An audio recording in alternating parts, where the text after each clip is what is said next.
I think it was at a Silverfish event, and I wanted to ask him to read, but then I was a little bit intimidated, so I didn't. And yesterday, Dr. Faridah calls me and says, No idea.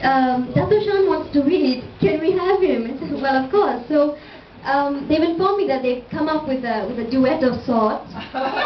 So first Dr. Faridah is going to read one of her own pieces, and then Datuk Shan will join her. Enjoy.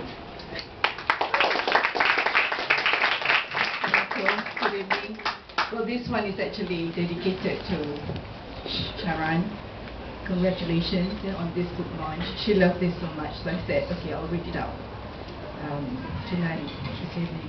It's called The Veil in My Body. This is published in this year's book, published in the US, called Voices of Resistance, Muslim Women in War, Muslim Women on War, Faith and Sexuality. I think it's in Kino, and we say 60 ringgit. And I get nothing.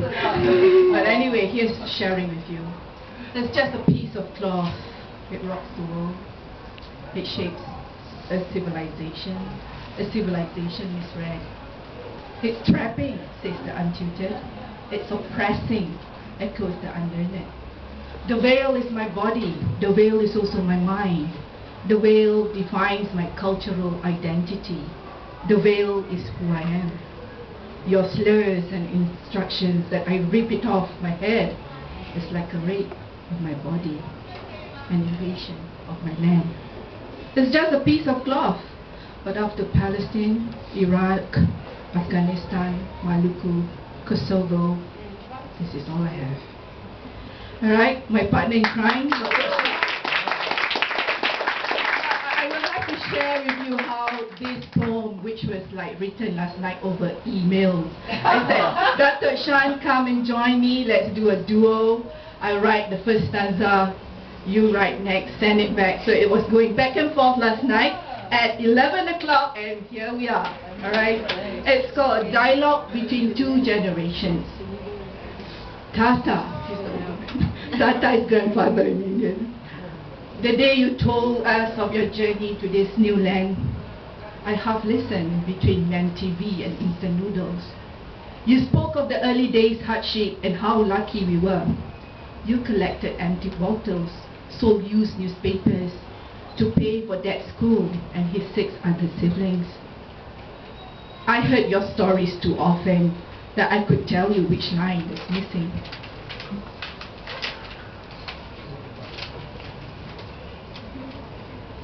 Your Tata was a pioneer, paper llama man. I did not even dream of a band. I walked everywhere, saving on trishaw fare. When the sun was at its hottest, I thought of our daughters, then our sons, my wife and our family. What I had to do just to live simply. And the grandchild speaks again. Fatma thinks you're a tough man, despite being confined to your wheelchair. Auntie Mei serves you nice warm Chinese tea. It looks very Malaysian to me. You spoke, saw, heard no evil in this land of opportunity. One wise way to survive, you say. But Tata, explain to me the divide and rule I face at school. Indians do what Indians have to do. Malays see what Malays want to see. Chinese hear what Chinese want to hear. Tata, teach me how to stay cool like you.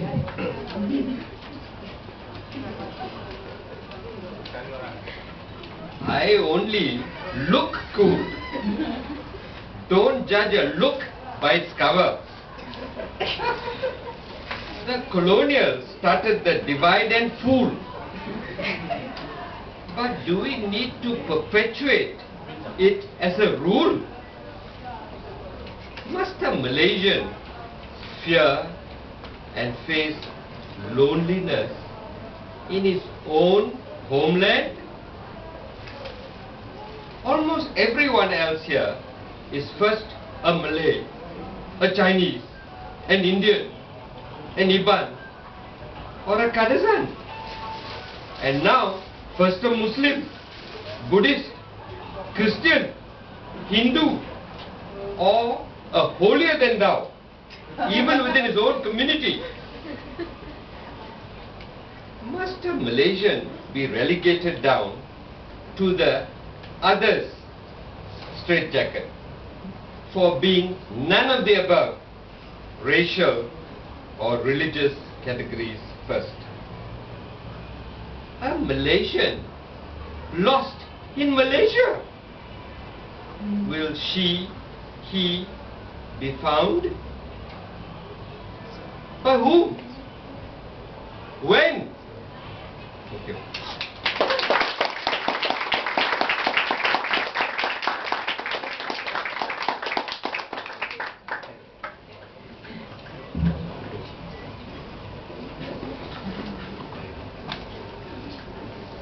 Next, I'd like to call up someone who says she's not much of a writer, but she is, and she's also probably the matriarch of sorts of the Malaysian literary scene.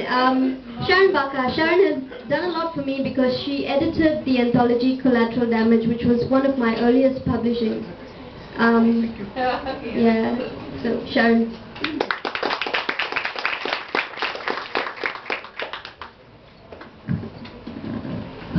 It's got a long way.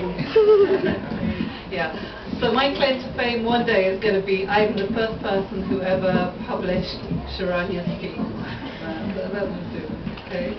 So, okay, this is a short, well, short, not that short, a sort of longish short, longish short, called Tulliver's Chair.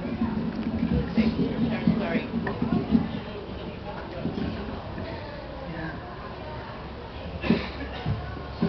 The chair was part of a set, as Maggie Tulliver kept reminding her husband.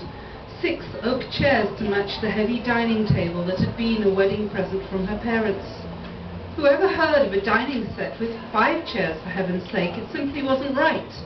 Why, if it wanted a chair to drag off to the back of the house and leave it out in all weathers, she'd buy him a garden bench or a deck chair. That wasn't the point, he said. He needed to feel comfortable. The chair was what he was used to. It didn't give way under his bulk as a deck chair would. It fit his shape as he supposed a garden bench would not. And besides, he said, whenever she opened her mouth to protest, hadn't the set been given to both of them? Why shouldn't he have as much say in what happened to the furniture as she did, even if this was the first time in their 47 years of married life that he'd chosen to exercise it? It seemed pointless to remind him about the attention she had lavished on the furniture over the years, how she always polished the wood until it gave off a warm, dark shine, how every little scratch and watermark and sticky fingerprint had to be expunged immediately with her armoury of wood stain, beeswax polish and white vinegar. If he couldn't see for himself the care she had taken in every aspect of running his household, nor fool him. What was she getting upset about, he asked. The dining set had never been used much. Even when the kids were growing up, they ate all their meals in the kitchen. The dining room was used only at Easter and Christmas, when the family, stiff in new clothes, ate from the bone china that Maureen kept only for such special occasions. That was the point, she protested. The dining furniture held special memories for her, and she used tears, the final defense of any woman, to try and win her case. Unmoved, Tulliver worked by stealth. He waited until she was occupied in the kitchen each time before he dragged a chair out to the garden and set it in his favourite spot beneath the apple tree where he could watch the world go by. Maureen had learned from long experience that nagging Tulliver was only counterproductive. She waited until he vacated the chair and carried it back inside, fussing over it with her polishing rags. But the next morning the chair would be out in the garden again, and Tulliver sitting on it for the best part of the day when the weather was fine. A pity he couldn't think of something more useful to do, she thought. But at least it meant he wasn't under her feet all day. She still had her routine to follow and had to be sure that standards in the house didn't slip. By the time Tulliver suffered his first stroke, the chair was well and truly ruined, and there didn't seem to be any point in bringing it inside again. Most of the varnish was gone, and the exposed wood was dry and rough. It gave her a physical pain to see it like this. She thought vaguely that she might one day take it to the antique shop in town that specialized in renovating old furniture. The stroke left Tulliver paralyzed on his left side and his speech slurred. He was still determined to sit in the garden, and she had to support him as he shuffled to his chair. He seemed cheerful enough as he called out to passers-by and waved his good hand at them. It was only a matter of weeks before the second stroke carried him off in his sleep. After the funeral, Maureen didn't have the heart to bring in the chair. It sat in the garden through the late autumn frosts and the worst winter the town had seen for a decade. The chair was bleached white in parts, exposed to the elements, and small cracks began to appear in the wood. But then, spring arrived suddenly with staggering decisiveness. Sun broke through the clouds one rain-washed morning with the promise of fine weather to come. Maureen felt a little guilty at leaving her housework unfinished, but carried her morning cup of coffee out to the garden. Surely, just once, she could take a day off. She sat gingerly in the chair, Tulliver's chair. A fresh breeze ruffled the top of the grass, which had grown long and sweet around the legs of the chair. It stirred the daffodils and jonquils that had burst from the bulbs they had planted together one day when the children were small. Tiny buds were beginning to burst into new leaf on the apple tree, and she watched a fat thrush hop in the tangled undergrowth in search of worms. A woman she'd never seen before passed by and remarked, "It was a lovely day, wasn't it?" And Mrs. Tulliver smiled back. She tilted back her head, and enjoyed the warmth of the spring sunshine on her face, wondering for the first time what Tulliver had thought about as he sat there. But as the morning drew on, it struck her that sometimes it was just nice to think about nothing at all. It was going to be a beautiful summer.